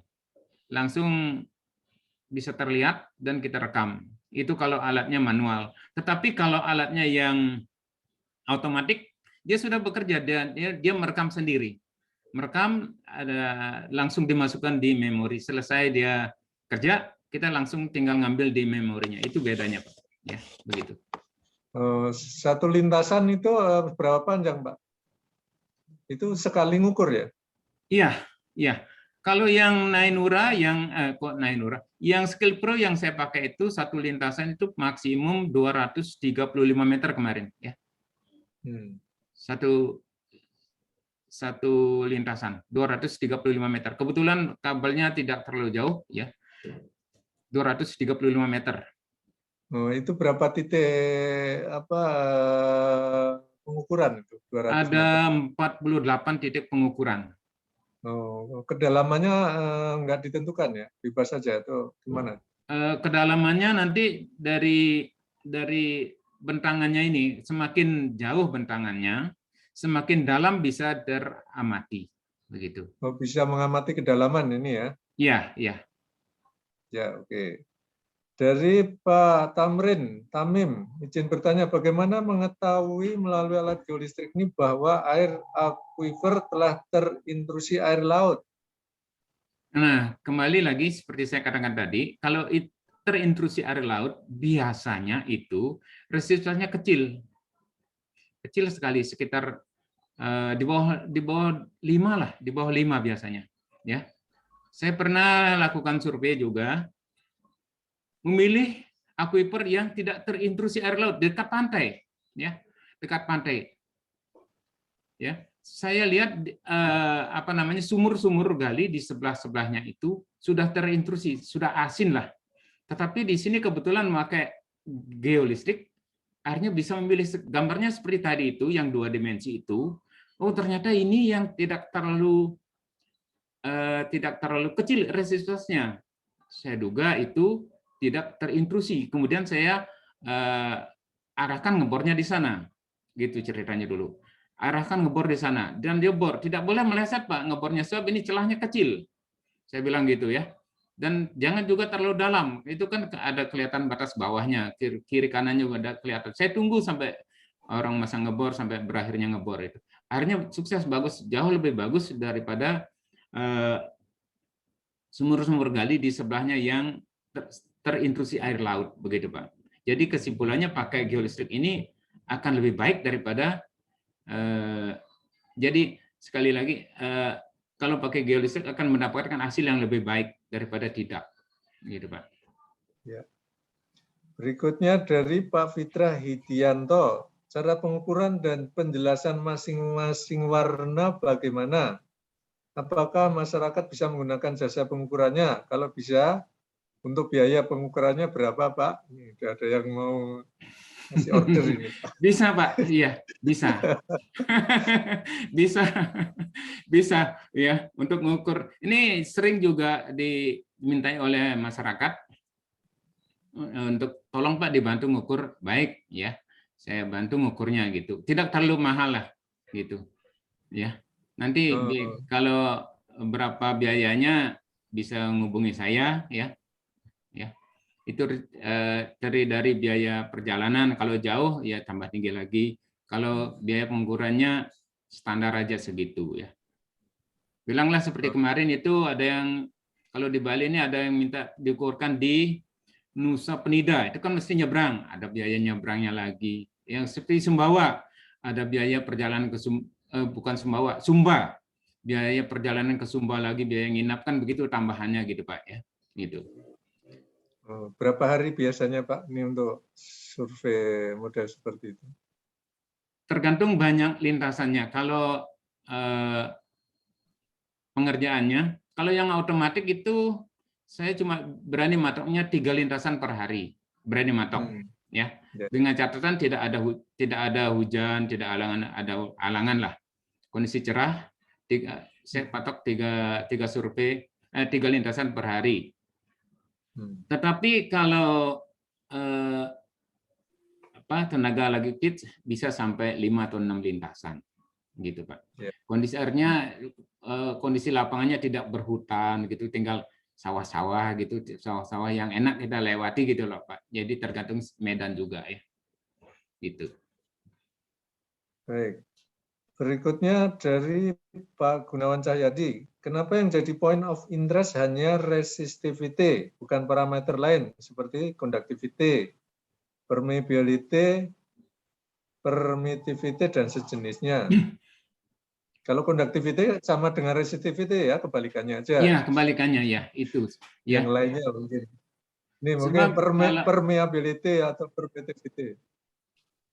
Sebab ya batuan di yang menandakan kita hanya meninjau satu sisi saja dulu dari resisivitas ya. Sebab dari resisivitas itu kita bisa nanti nyari yang lain-lain. Bilanglah porositas. Nanti kita kait-kaitkan lagi, ketemu dah porositas batuannya di sana berapa begitu ya. Kemudian permeabilitas juga bisa ketemu. Jadi tinjauannya dari awal dari resistivitas saja dulu gitu. Baik, berikutnya dari Pak Dasri. Berapa besarkah nilai ideal menentukan besaran bentangan mendapatkan potensi geolistrik yang kondisinya baik lurus maupun berbelok? Dan apakah beberapa wilayah yang disurvei bawah terhadap geolistrik sudah ada yang berhasil sampai dengan tahapan konstruksi bangunan sipil yang outputnya mendapatkan air yang dibutuhkan? Apakah kedalaman potensi air yang Bapak ceritakan ini hanya permukaan air? Apakah pernah kedalaman sampai 100 meter? Dan seperti apa hasil airnya? Apakah bisa dikonsumsi buat masyarakat sekitar yang kekurangan air bersih? Terima kasih. Kalau untuk konstruksi, ya, seperti saya katakan tadi, sudah beberapa kali saya lakukan survei, saya advis seperti itu. Tetapi saya akan tetap menyarankan coba Pak ditambahi dengan hasil sondir, ya. Kalau bilanglah lapisannya seperti itu, oh sondirnya seperti ini, oh titiknya seperti ini, berarti titik hasil sondirnya bisa menyebar sampai ini, mirip kekuatannya kan begitu ya. Itu. Kemudian ada juga yang di bidang konstruksi itu mau melihat seberapa, bilanglah lapisan tanah yang lembek itu seberapa dalam dia, begitu sudah ya. Nah kemudian untuk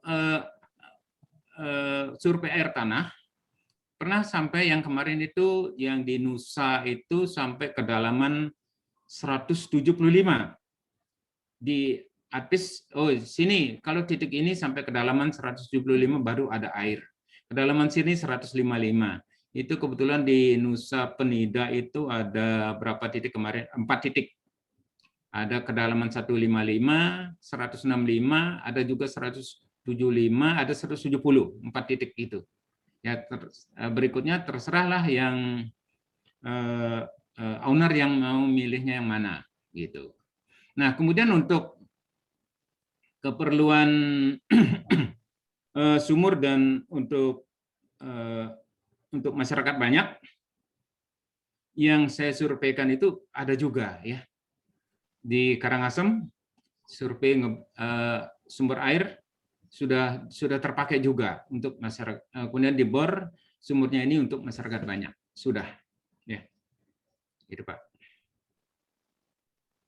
Baik, berikutnya dari Pak Muhammad Firman Maulana. Mohon maaf, mohon izin bertanya Pak terkait penentuan lintasan survei ini bagaimana? Apakah ada parameter tertentu yang harus diperhatikan? Dan bagaimana cara kita melakukan pendugaan atau interpretasi terhadap data yang telah didapatkan hasil dari pengolahan menggunakan ResToDIN-V? Ya, makasih. Kalau untuk survei air tanah, kita biasanya menafsirkan di permukaan. Oh ini kira-kira kalau saja ada sungai, gitu. Kalau saja ada sungai, mesti alirannya ke sini. Kita biasanya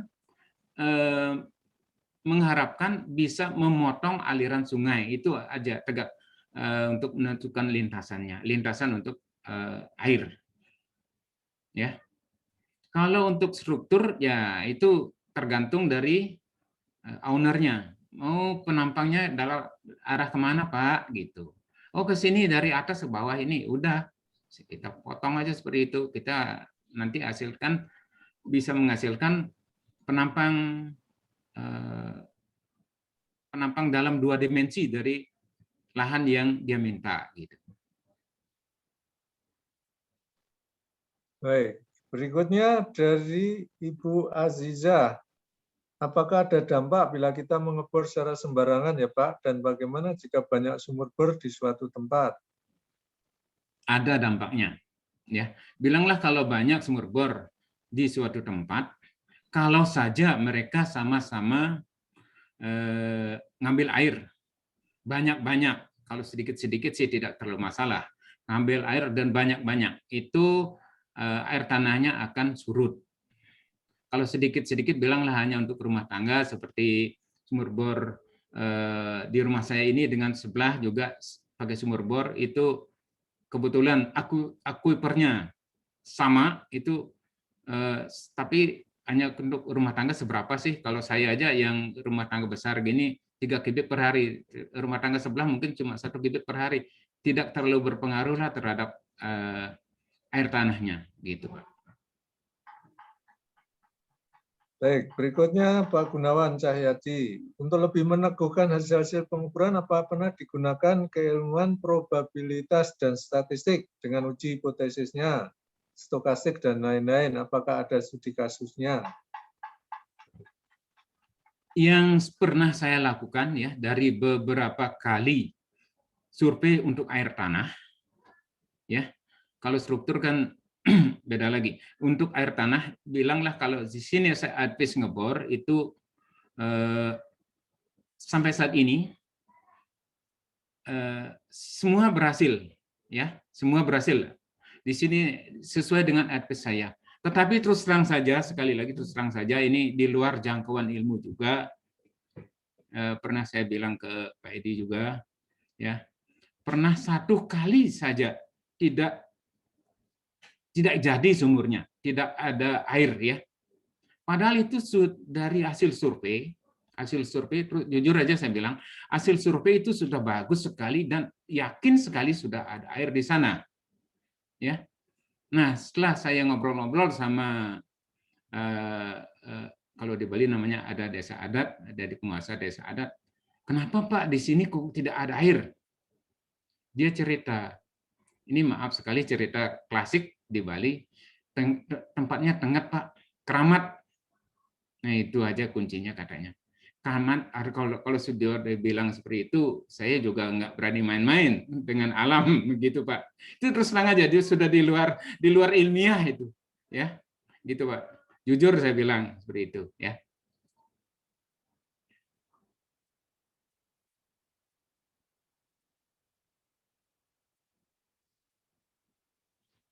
Suaranya tidak kedengaran? Suaranya tidak. Ya, maaf. Ini tadi ada suara di sekitar saya unmute. Oh gitu ya. Ini ya. Pertanyaan berikutnya dari Pak Heski Kolibu. Ini dari Samratulangi, Pak, Manado ini, Pak. Ada 3 pertanyaan. Yang pertama, kami menggunakan geolistrik MAE multi-channel. Hasilnya baik untuk menentukan akuifer air tanah, tetapi menjadi masalah dalam menentukan volume akuifernya. Mungkin ada saran. Satu-satu, Pak. Kalau volume akuifer itu kan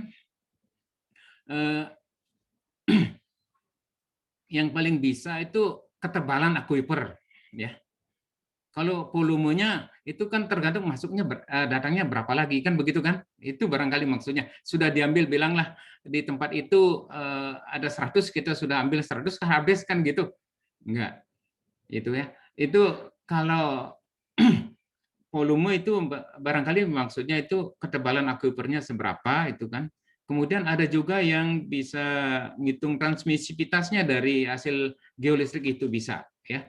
Nah, dari sana kita bisa menafsirkan dulu berapa besar debit yang bisa kita ambil. Menafsirkan dari hasil geolistrik ya.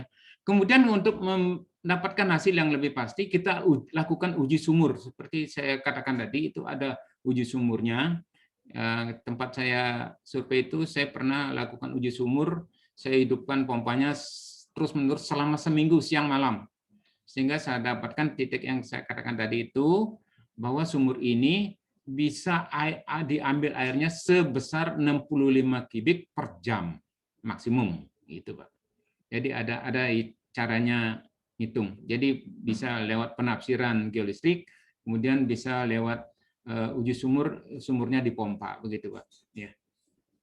Baik, nomor 2, apakah metode geolistrik dapat memberikan solusi untuk memberikan informasi adanya rongga bebatuan dalam? Iya, ada. Seperti contoh saya yang pertama tadi itu yang di Jimbaran, GH.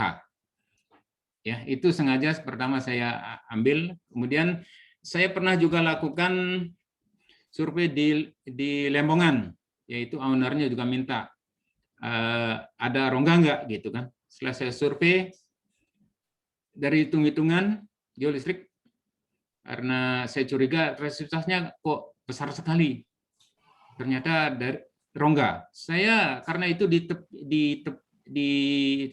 tepi tebing yang berbatas pantai, saya sampai turun ke laut sewa perahu. Betul nggak ini ada rongga? Itu betul, jauh sampai jauh ke dalam rongganya. Saya lebih yakin juga akhirnya. Saya ambil potretnya, saya kasih ownernya, ini loh Pak, ini hasil geolistriknya dan ini foto yang saya ambil begitu. Jadi lebih meyakinkan gitu Pak. Baik, yang nomor 3, metode geolistrik apa yang paling baik untuk menentukan akuifer air tanah? Jadi maksudnya konfigurasi. Jadi semua konfigurasi saja bisa. Semua konfigurasi bisa pakai Wener, bisa pakai selam bersih juga bisa. Saya biasanya pakai Wener, ya, yang sekali-sekali juga pakai selam bersih. Gitu. Jadi masalah kebiasaan kita bekerja ya. Gitu. Baik, berikutnya nomor 4, bagaimana dengan metode IP, polarisasi induktansi? Apakah baik dalam menentukan akuifer? Bisa juga pakai IP itu untuk menentukan akuifer, itu bisa juga. Ya. Tapi itu barangkali di apa namanya kesempatan lain kita cerita IP, induk polarisasi. Baik, berikutnya dari Pak Frans Sipahutar. Apakah hasil dari aparatus geolistriknya memang hasilnya air murni atau bisa jadi yang keluar air asin, likuifaksi, air bercampur minyak, air sadar, dan lain-lain? Bisa untuk mencari pencemaran bisa, ya. Seperti di kasus yang saya katakan tadi itu, air sumur bornya yang berbuih, ya, itu setelah dirunut kan kelihatan yang di sumur awalnya itu air permukaannya yang masuk ke sumur sehingga bisa berbuih, itu salah satu contohnya, ya. Baik, berikutnya dari Pak Gunawan Cahyadi lagi. Fenomena geolistrik apakah bersesuaian dengan fenomena biopotensial kelistrikan tubuh makhluk hidup, manusia, hewan, dan lain-lain? Kalau untuk geokelistrikan makhluk hidup itu kan bisa saja, tetapi tidak sampai sebesar ini alatnya, beda alatnya, ya, beda alatnya, ya. Jadi idenya Baik. sama, tapi beda alatnya gitu aja. Baik. Pak Ramadhani tadi sudah dijawab ya, walaupun ini informasi harga layanan geolistrik untuk penelusuran akuifer tadi udah ya Pak ya. Iya, iya. Ini Boleh di apa namanya dihubungi langsung ke saya, itu terus terang aja itu masih bisa tawar-menawar ya. Bahkan kalau untuk apa namanya kepentingan umum, bilanglah suatu lingkungan itu kita bisa melakukan pengabdian masyarakat jadi free, nggak usah bayar. wah, ini bisa ke Bandung ini nanti Pak.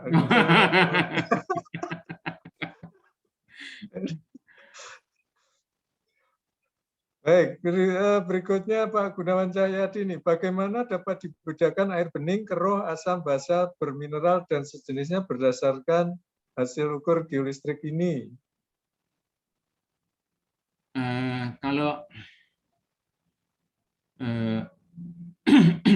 Kalau asin yang pernah saya lakukan itu yang asin, artinya yang terintrusi itu memang beda dibandingkan dengan yang air tidak terintrusi.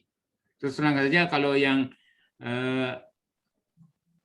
basah asam itu belum pernah saya kerjakan, terus terang aja ya. Yang paling yang terintrusi seperti yang saya contohkan tadi itu ya. Itu. Baik, berikutnya dari Pak Muhammad Firman Maulana. Oh, ini tadi sudah nih sebenarnya. Oke, sudah Pak Waluyo ya.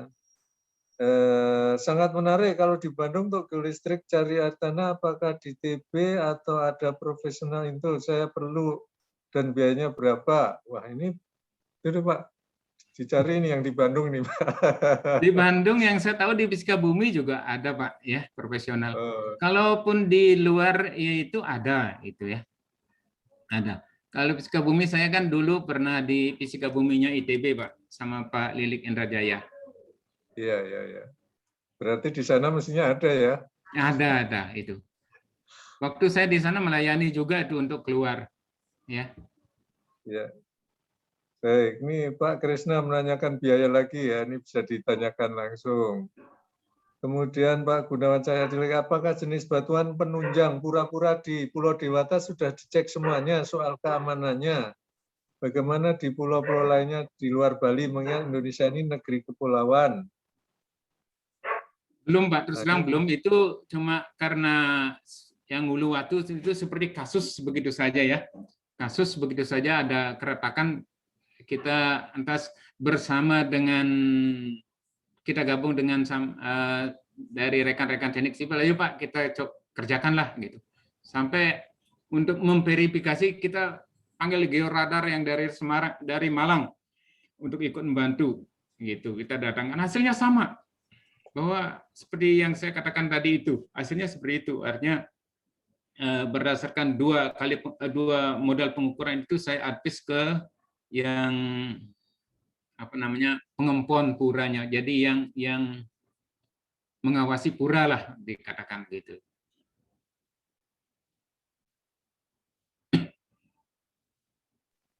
baik, berikutnya dari masih Pak Gunawan lagi ya.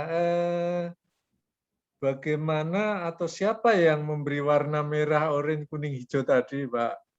Nah, itu programnya, Pak. Bolehlah dikatakan program ya.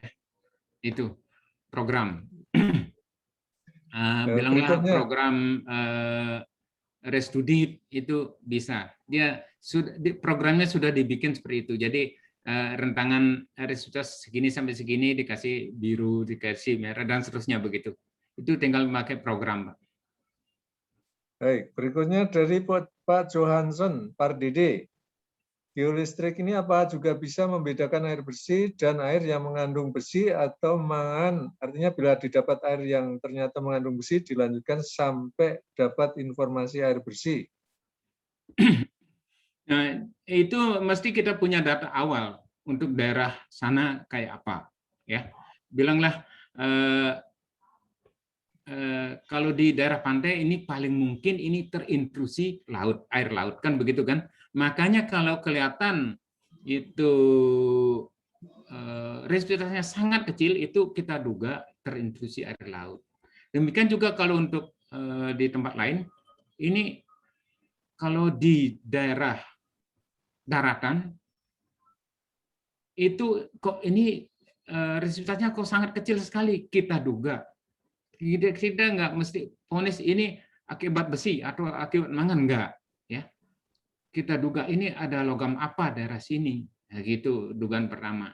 Tetapi berikutnya, oh daerah sini emas gitu kan, atau besi begitu kan, itu kan beda lagi tambahan ceritanya perlunya gitu Pak ya. Harus ada database-nya ya Pak ya? Iya. Kita harus pakai database juga ya. Ya, memperkaya database. Iya. Kita nggak bisa hanya mengandalkan data geolistrik saja ya. Baik, berikutnya dari Pak, ini urut rembuk Pak Agustiawan nih.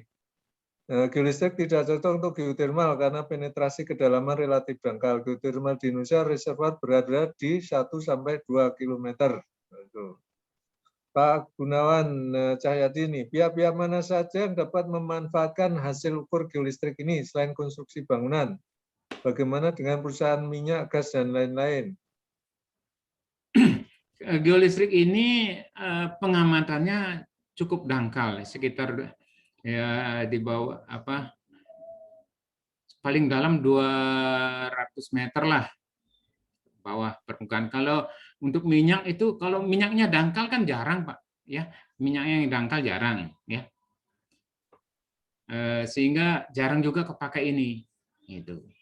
Kalau geotermalnya kan di kedalaman sampai 1 kilo udah 1000 atau 2000 meter, itu kan jarang juga makanya jarang juga kepakai ini. Makanya geolistrik ini pemakaiannya tidak begitu luas karena kurang bisa dalam. Tetapi untuk air tanah, struktur untuk bangunan teknik sipil gitu masih bisa dia kerja gitu. Baik, berikutnya dari Pak Erik Surya Dharma. Jika ada arus listrik yang bocor ke tanah dari bangunan di sekitar area pengukuran, apakah mempengaruhi hasil pengukuran? Ya, berpengaruh. Ya. Nah, seperti saya katakan tadi, mestinya kita punya database juga. Bilanglah, saya pernah mencari air. Loh, di sini kok respeknya kecil begitu kan? Setelah saya cek itu ada septic tank katanya, gitu kan? Septic tank Pak di sana. Oh ya betul, gitu kan? Makanya di sini bukan apa namanya, bukan aquifer. Ini bocoran septic tank itu pernah saya lakukan di Bali Utara, di daerah dekat air Sanih. Saya ukur, loh ini kok begini? Saya tanya, apakah di sini septic tank atau enggak? Dia bilang septic tank. Oh iya, kalau gitu bukan di sini aquifer yang mau dicari. Terus berikutnya di sini ada septic tank. Oh enggak. Ah, ini dah aquifernya, tetapi agak dalam. Saya sampai bilang gitu ya. Itu makanya perlu seperti Pak Edi bilang tadi, itu perlu database yang lebih luas juga. Baik, berikutnya dari Pak Trijaya. Sepengetahuan Bapak, apakah adalah sejenis naniura ini untuk mengukur crack untuk material iron atau besi? Misalkan pipa besi atau material iron lainnya. Bisa. Untuk iron rack, bilanglah untuk pipa besi itu bisa. Ya. Pernah, tapi saya belum pernah pakai, tapi pernah saya cobakan, dikerjakan oleh mahasiswa untuk mencari pipa yang tertimbun. Ternyata ketemu, ya. Sengaja nimbun pipa, kemudian dirunut dengan geolistrik, ketemu, ya, gitu. Tapi Baik. belum pernah dipakai. Terus terang aja itu kalau di Bali kan tidak terlalu banyak proyeknya, gitu. Ya. Ya. Oke, berikutnya dari Pak Muhammad Firman Maulana, apakah survei geolistrik dilakukan di wilayah perkebunan tidak apa-apa? Apakah arus yang diinjeksikan ke dalam tanah akan berpengaruh terhadap kesuburan tanah dan tanaman di kawasan perkebunan? Arus yang diinjekkan tidak berpengaruh, Pak. Itu kalau tegangan yang masuk itu 12 volt, kemudian setelah diubah oleh alat geolistrik itu jadi tinggi, sekitar 500, saya lupa, sekitar 700 atau 500 volt itu, ya. Tetapi ada frekuensinya rendah, tapi tidak berpengaruh terhadap kesuburan tanah. Ya. Baik, berikutnya dari Pak Tamim. Sekarang banyak jenis alat mirip geolistrik, misalnya ADMT, PQWT yang beredar. Mohon penjelasan menurut Bapak mana tingkat keakuratan alatnya dalam membaca resistivitasnya. Ya sama saja, relatif sama lah ya. Jadi sekarang tergantung jadi operatornya, ya. Tergantung operatornya terampil nggak kerja gitu. Terampil nggak, misalnya keterampilan operator. Diusahakan sebagai operator itu terampil. Bilanglah nyantolkan kabelnya itu jangan sembarang nyantolkan, kan begitu kan. Kemudian harus diperhatiin kabelnya itu sudah benar-benar nyambung nggak, seperti itu ya, gitu. Baik, berikutnya dari Pak Setio Pamungkas, apakah hujan mempengaruhi pembacaan geolistrik? Ya mempengaruhi, seperti saya katakan tadi itu. Hujan deras, habis hujan deras akan kelihatan, oh seperti ini. Resistivitasnya di dekat permukaan itu kecil. Seperti saya katakan tadi, yang contohnya yang di Pecatu. Itu habis hujan deras, tetapi saya tunggu tiris dulu. Ya, itu karena daerahnya daerah berkapur, sehingga tirisnya itu gampang. Saya tunggu 1 jam, kemudian saya lakukan kerja. Memang saya kelihatan itu, oh ini daerah permukaannya ini yang akibat hujan tadi, gitu. Baik, berikutnya Pak Gunawan Cahyadi. Bagaimana hasil ukur geolistrik dapat meningkatkan mutu ataupun mempercepat pemasangan instalasi penangkal petir di suatu kompleks bangunan? Ya, untuk penangkal petir itu kan ground-nya ya. Jadi diusahakan untuk di bawahnya groundnya itu tidak yang resistivitasnya besar. Dicari daerah resistivitas yang kecil kalau bisa masih bisa dipilih. Ya, daerah-daerah yang berresistivitas kecil. Tapi biasanya untuk daerah rumah kan cuma lahannya segitu-segitu saja aja. Nah, segitu-segitu saja. Jadi mau tidak mau ya udah kita putuskan di sana aja begitu. Baik, berikutnya dari Pak Atib Mustafa. Dari pengalaman Bapak survei geolistrik di Bali dan mengamati hasil pemboran di lokasi survei, berapa range nilai resistivitas untuk tiap jenis batuan atau tanah yang spesifik keairannya yang beda? Untuk yang air itu masih di bawah 100, Pak. Di bawah 100, resistivity di bawah 100 dan di lebih dari 2, antara 2 sampai 100 ya.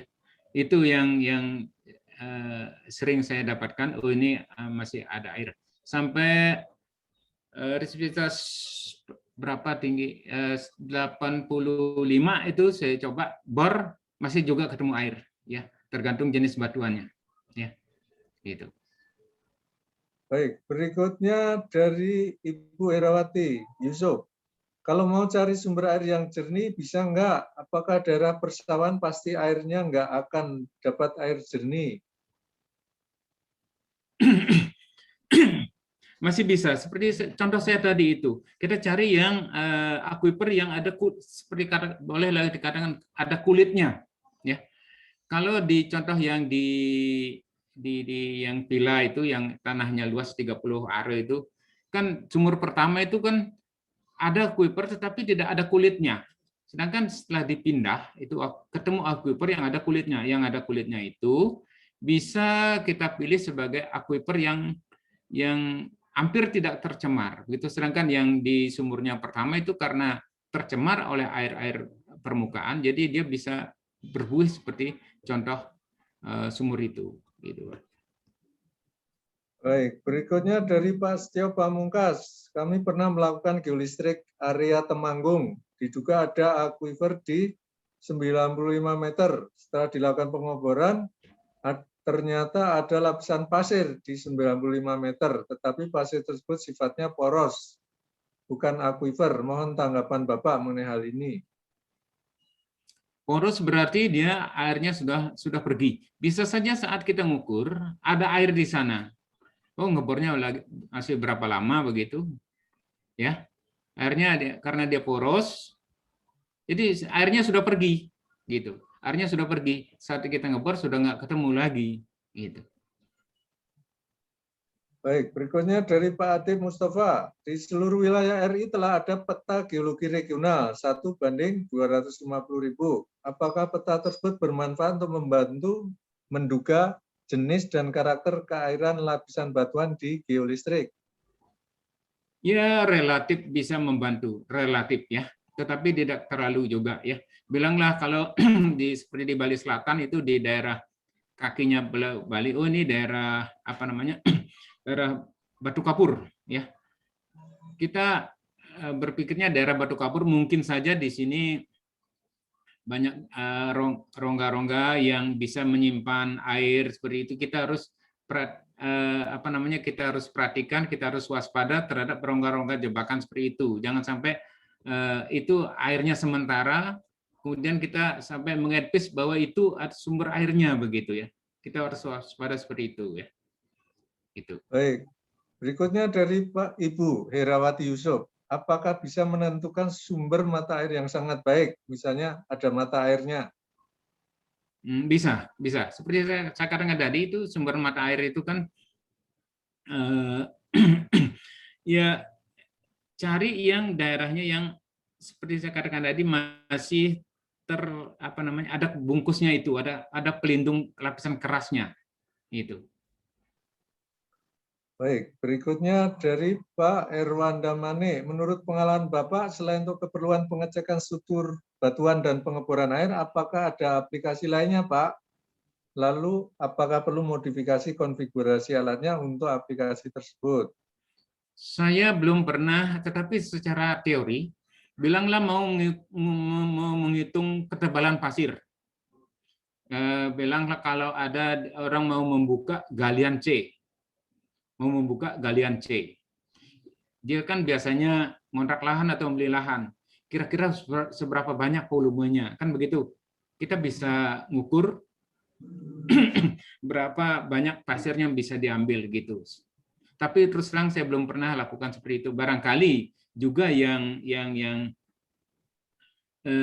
mau memakai jasa geolistriknya enggak, atau yang tukang galian C-nya itu enggak ambil pusing seperti itu. Yang penting kontrak lahar di sini biasanya pasirnya banyak. Langsung aja dia kontrak, dia gali begitu ya. Baik, berikutnya dari Pak Budi Santoso nih. Ada 2 pertanyaan. Yang satu, probe yang digunakan untuk menginjeksi arus listrik pada satu lintasan berapa dalam ditancapkan ke dalam tanah dan berapa maksimum kedalaman yang bisa diamati? Ini tadi 200-an meter ya kalau kedalamannya. Berapa maksimal jarak titik-titik pengukuran dalam satu lintasan? Probe-nya itu yang penting bisa connect ya, bisa connect dengan alat geolistrik. Itu connect artinya tidak terlalu dalam, kira-kira dalam 5 cm saja biasanya itu sudah connect. Kecuali daerahnya memang betul-betul kering. Biasanya kalau daerahnya kering itu probe kita tancapkan sudah agak kokoh sekitar 5 sampai 10 cm itu, kalau dia masih belum connect kita kasih air biasanya. Kita kasih air dikit begitu ya, dengan catatan masih dalam jangkauan batas-batas yang kita bisa pikirkan ya. Kita kasih air itu biasanya sudah connect gitu. Berapa jarak titik-titik pengukuran? Kalau jarak titik pengukuran, semakin dekat titik pengukuran, semakin teliti pengukuran kita. Kalau semakin jauh itu semakin kurang teliti. Yang enak itu bilanglah jaraknya 5 meter itu sudah bagus lah, gitu. Ada pengaruh di harga enggak nih? Enggak, yang penting biasanya kalau saya hitung harga itu lintasan. Satu lintasan berapa begitu ya, gitu. Baik, berikutnya dari Pak Dasri.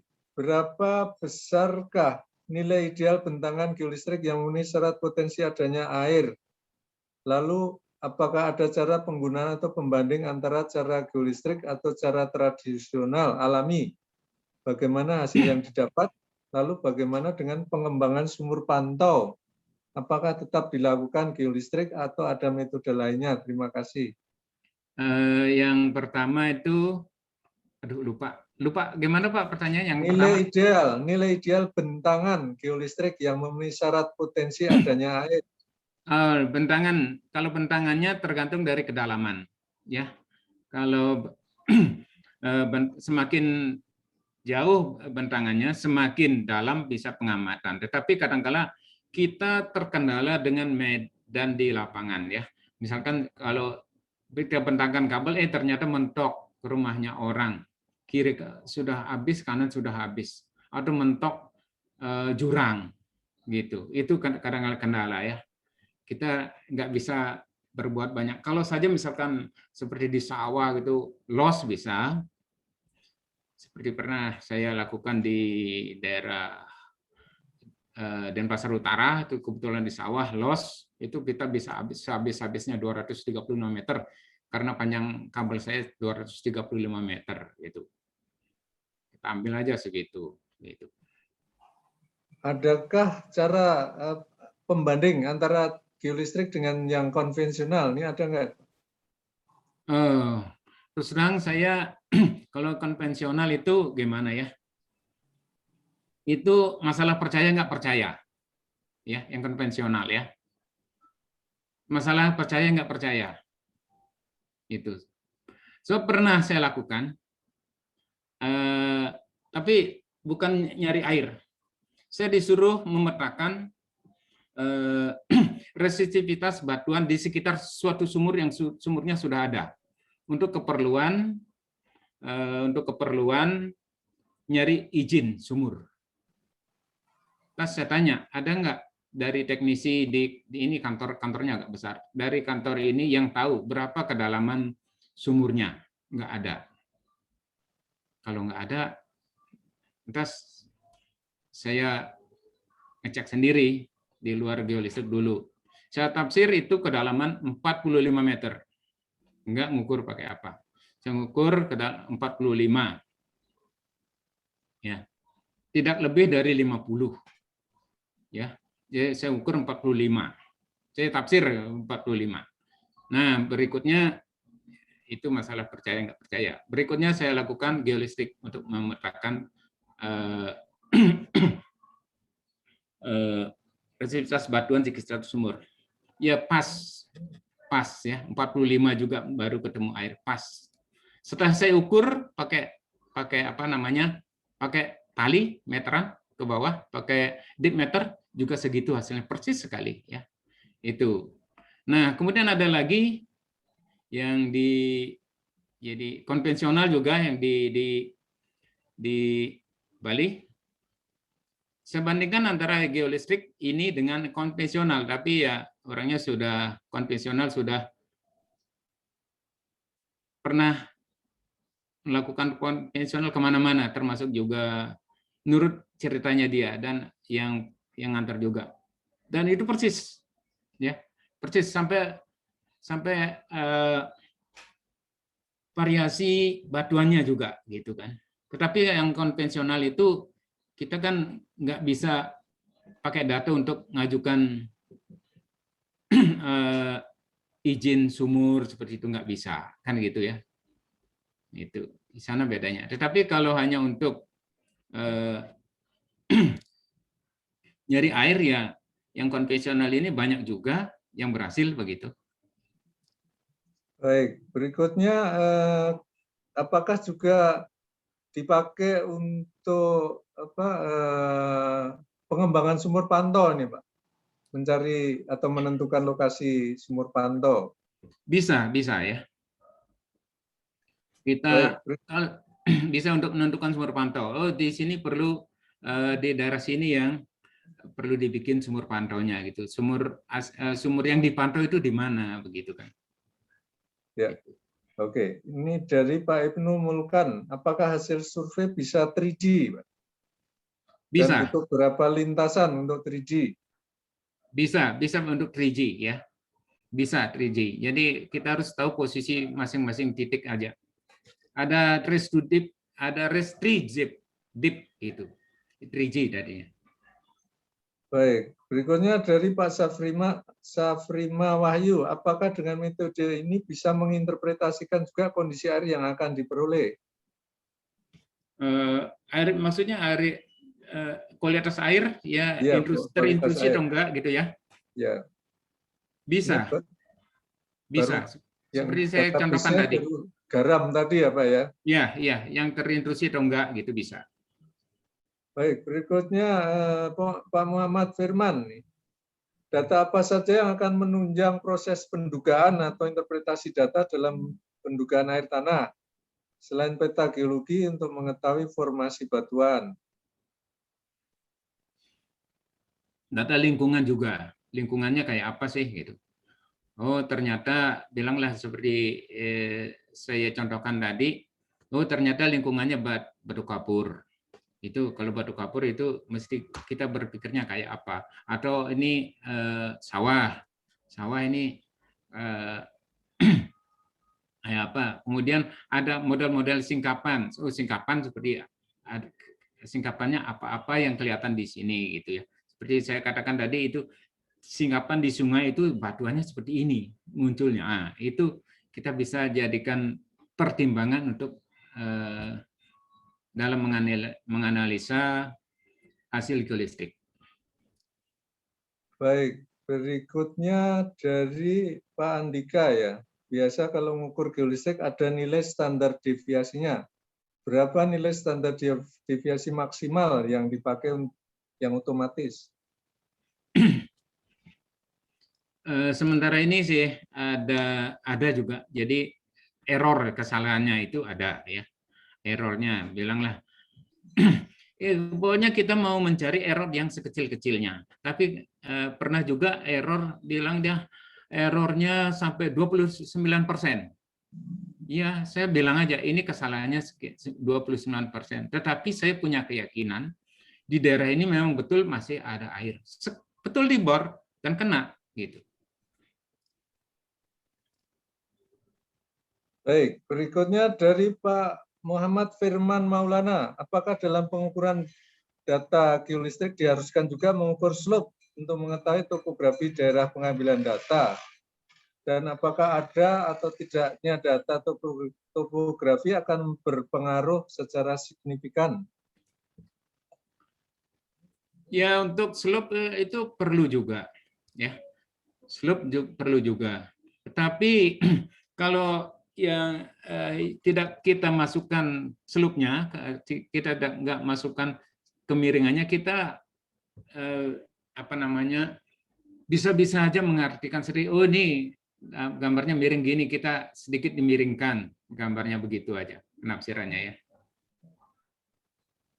Baik. Terima kasih. Ini tadi pertanyaan terakhir di chat dan waktu sudah 17.33, Pak. Iya.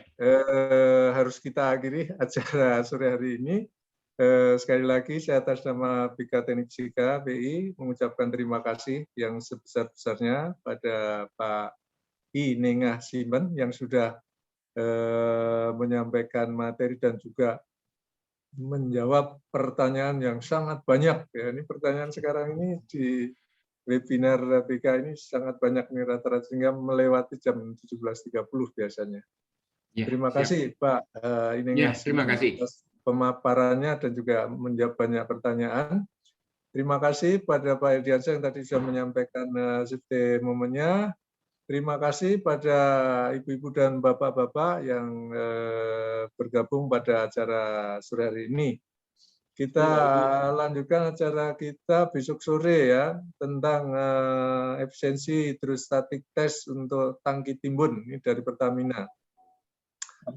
Silakan yang tertarik untuk bergabung lagi. Mohon maaf kalau ada banyak hal yang kurang berkenan. Tetap disiplin mengenakan atau menjalankan protokol kesehatan ya. Mudah-mudahan kita dijauhkan dari COVID-19 dan mudah-mudahan pandemi COVID-19 ini segera berakhir, kita bisa menjalankan aktivitas dengan leluasa seperti biasanya. Baik, kita akhiri. Selamat sore. Wassalamualaikum warahmatullahi wabarakatuh. Terima kasih. Terima kasih Pak Edi. Terima kasih Pak Edi. Terima Dari kasih Sabang Pak sampai Nana. Merauke ya. Terima kasih Pak Edi. Terima kasih Pak Gunawan. Ya, silakan kapan-kapan kalau ke Bali mampir. Iya. Boleh Pak Edi. Kita tunggu ya. Terima Pak. Terima kasih Pak Edi. Kita bisa berbincang-bincang secara langsung.